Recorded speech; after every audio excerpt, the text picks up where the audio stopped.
Hey guys, it's Derek from Pacific Coast Auto here in Japan, and we're taking a look at a year 1992 Nissan Skyline 4-door GTS-T Type M. And so that one is the rear-wheel drive, 4-wheel steering, RB20 turbocharged inline 6-cylinder version of the Skyline. And here I am starting the video with the door open. My gosh, Derek, pulled it together. This is the last one of the day, and then it's time for me to go to the office and upload these videos. Today was supposed to be 6 reports. I only got 4 done. Poo-poo. Okay, so this one here is 136,911 kilometers on it. We are going to have to check the documents. I mean, we check the documents every time when they come in, but there is a little bit of questionableness in this one. If you take a look on here, it says that in 2004, the plugs were changed at 136,877. Car now has 136,911. Although it's possible, it's pretty unlikely that the car hasn't driven very much since 2004. Sometimes the cars sit in a field and they get all peeling paint and stuff, and then they end up in pretty good condition with low mileage because of that. That might have been the case here, but just because, you know, how many kilometers is that? It's gone from 877 to 911, so basically 40 kilometers in 13 years? Yeah, pretty unlikely. However, here's the thing. The whole exterior has been repainted, and so that might have somebody maybe found one with a bad body, repainted it, sold it at auction. Completely possible. And the other timing belt sticker seems to line up properly with the mileage. And this cover actually could have been replaced, because sometimes those covers get replaced for whatever reason. The thing is, we don't know. So when the history papers come in, we'll check that. We can also get the odometer certified from a third party. At any rate, a little bit funny thing here, the hood doesn't open as wide as it normally does. It looks like this piece. It looks just like the Nissan one. It looks perfect, but it doesn't seem like it's long enough to keep that hood open the way that it should be. Okay, so engine-wise, the engine looks to be fine. I did drive it around. The engine was okay. I didn't put it into boost, though, so I don't know how well it would handle that. The vehicle's really low on gas, and you don't really want to boost the vehicles when they could possibly be running out of gas and running lean. So, oil and coolant were checked. Both of those seem to be okay. Ooh. Heavy hood. All right. So I'll give you a peek of what the body looks like. Looks good in this color, but it has been repainted. If you get up close with the paint, it's not super perfect, but it's not going to be noticeable to 99 out of 100 people who look at your car. That being said, let's take a look at the auction sheet over here. So it's a 1992 Skyline GTS Turbo Type M, or GTS-T Type M, 2-liter. This is an auction grade 3, and most likely it's an auction grade 3 because of the repaint on the body. And I'll get into that in a second. Interior grade seat, 136,911 kilometers on it, 5-speed manual. Sunroof, very rare on the R32 to have the sunroof. The GTRs never got them, only the GTS-Ts, and you see them on like 1 out of 20 from what I've seen. Okay, alloy wheels, power steering, power windows, original silver paint, or it's a KL0 silver paint, but a lot of times, I think this paint in particular is hard for people to paint because you can usually tell if it's aftermarket paint. Here's the paint wave I was talking about. You may be able to see it, depends on how good your brain is at noticing paint wave. I guess whatever your experience is with it. Okay, sales points here, aftermarket steering wheel. It's lovely. There's also an Alfa Romeo aftermarket shift knob in there that feels really good to grab it. Just, yeah. Okay, aftermarket exhaust, and it has a GTR seat. That's a plus because those are actually pretty expensive these days. Then report here, AC doesn't work, and then the vents are missing. The vents on this dashboard tend to crack because the dashboard kind of like moves with heat. Like when it gets hot, it kind of stretches itself out and can even deform the dashboard. In many cases, this dashboard is deformed slightly, but it has cracked the vents. Can you see that? There you go. And then the vents are just missing. They had been taken out because the person who owned the car didn't like cracked up vents. Okay, so interior is has wear and dirty. Exterior has paint repair marks on it. Dashboard comes up or deformed. Underside surface rust, various scratches, dents, and paint unclear areas. Paint unclear at the front bumper. W3, W3, W3, W3, W3. So that means badly painted areas. I would probably call that a W2. It's not as bad as I thought it would be, and I think that before buying this one, there was a warning sent out to this buyer. Usually there would be if I translate this, saying W3 can be pretty bad. It can be paint drips, it can be color mismatch, or it could be like cloudiness in the paint or something like this. But the worst of it is like this, just like that. Okay, so let's do a once around here. And these 4-doors, they're becoming popular. You know, usually people think of a sports coupe 2-door. That's the stylish one that everybody wants. But it seems that a lot of people want these 4-doors these days. I think we've become accustomed to having that many doors. We like to bring our friends places. And maybe the 4 doors for the person who has friends, and the 2 doors for the person who maybe has friends but they don't like their friends very much because they don't want to take them for a drive anywhere. Maybe they have bad friends. JDM tree.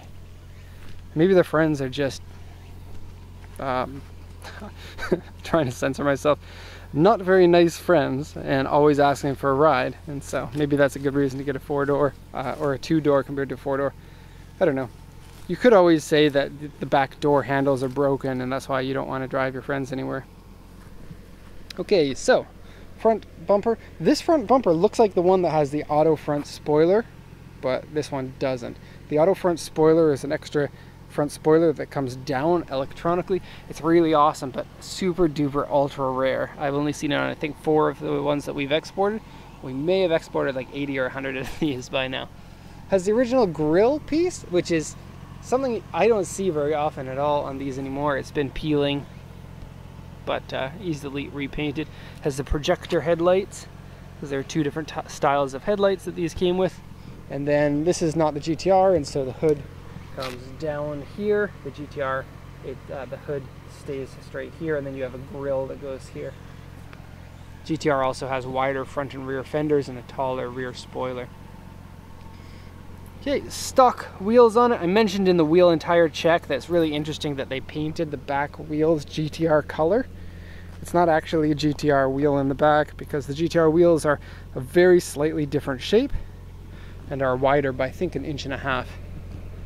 Here's the sunroof. It's small, but it's either small sunroof or no sunroof, and having one makes you cooler than everyone else, and so yes please to that. This part's cracking, as it typically is. You see the silver part? That's where it's come off. What I recommend you do is just take it all off and just have this silver, or paint the silver black if you want. A little bit of a separation here in the, see? That piece there.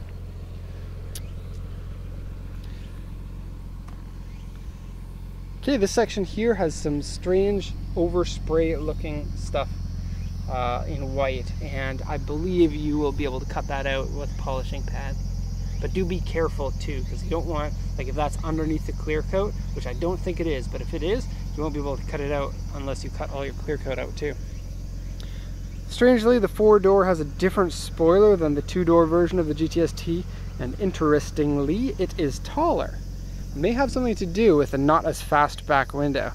So this window is more upright than the one that's on the 2-door, because you need headroom in the back of this one more than you do in the other one. Maybe. And you get different tail lights. I prefer the ones of the 2-door, but the 4-door lights do look different. Kind of weird that they would do something like that. It seems like a waste of money.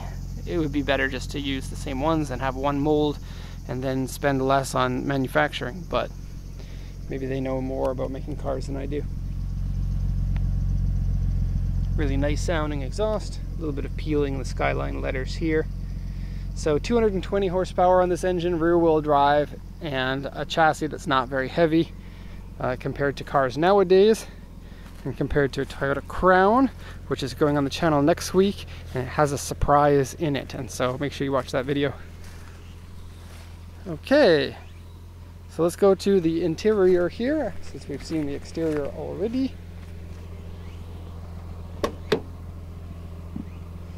This one is the Koki model, or the post-facelift model. Normal things there. This car is full of normalcy. Oh, except for the steering wheel is aftermarket. It has some wear here. Not really that big of a problem. You could probably treat that leather, because it's real leather, and make it all smooth and nice. Here you can see the GTR seat. It's a little bit of a threadbare section at the bottom. I'll show you. Down here. They typically rip right here. It's not ripped yet, but seats rip because they're dirty, and dirt is like sandpaper to seats. And so if you clean your seat all the time, it's less likely to rip. However, if you do clean your seat too much, maybe it's more likely to rip. It's an interesting question. We need to ask the ammo guy that's on YouTube. You see, we're almost out of gas there. Yoicks! Okay, we have a crack in the door, in the floor mat piece there. Too much heel kicks. Small crack up here, and a bit of a separation there on the dashboard. Here's the rest of the dashboard. Have a look. Vents are missing, and very tiny bubbling coming up here and there, and medium bubbling happening here. But a better dashboard than most of these GTRs. This isn't a GTR, but it shares the same dashboard. Okay, this is something interesting. What's this? Okay, it's a Nissan CD player, obviously, but look, 3-disc auto changer, and it has 3 discs on this door that you can open that's too small to put CDs into it. That's a big WTF for me. I have no idea what's going on there. You can select the disc 1, 2, or 3. Can you put like 3 discs into this slot? There's a mosquito in here. Killed it. I'm all for killing mosquitoes.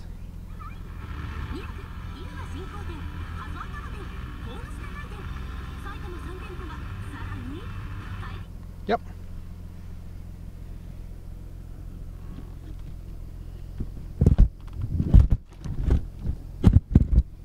Just that. Okay, smaller steering wheel than the stock one. Late model. This feels good. It's taller than the normal one by probably about 3 centimeters.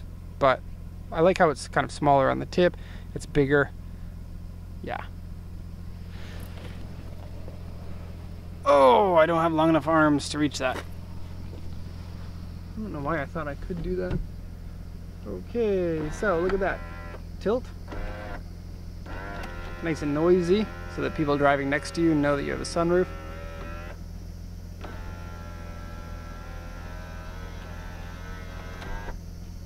Cool. Okay. Now, you can't flip this seat up very easily. Let me just explain. I'm not doing a very good job of working my brain because it's late today. So the GTR seat has this for moving it forward and back, but this thing has some sort of a problem where it's stiffer than it usually is, so you need 2 hands to move it. But the good thing is once you set the seat properly, this is a 4-door, so you never really have to put those seats forward, especially the driver's seat. I could see passenger seat if you needed to put something oversized on the back or something. And then in back here, Mr. No Leg Room. That's how you get people to not go into your car. Oh, sorry, but only people with no legs in my car, please. Typical peeling section here. And let's have a peek at the trunk, because we don't always check the trunk.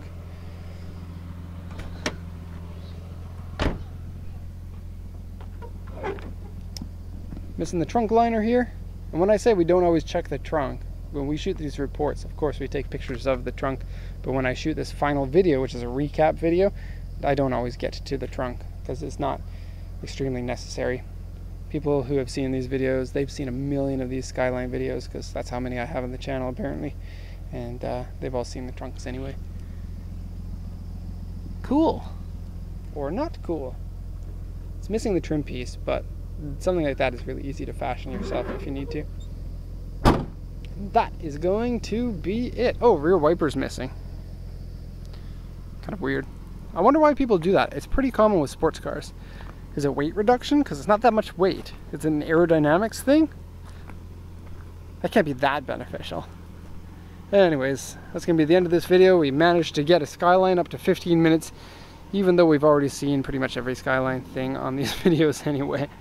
So I hope you enjoyed this one. If you have any questions, post them in the comments section, and also check out our website. There's a link to that in the description. So thanks a lot, and have a nice day.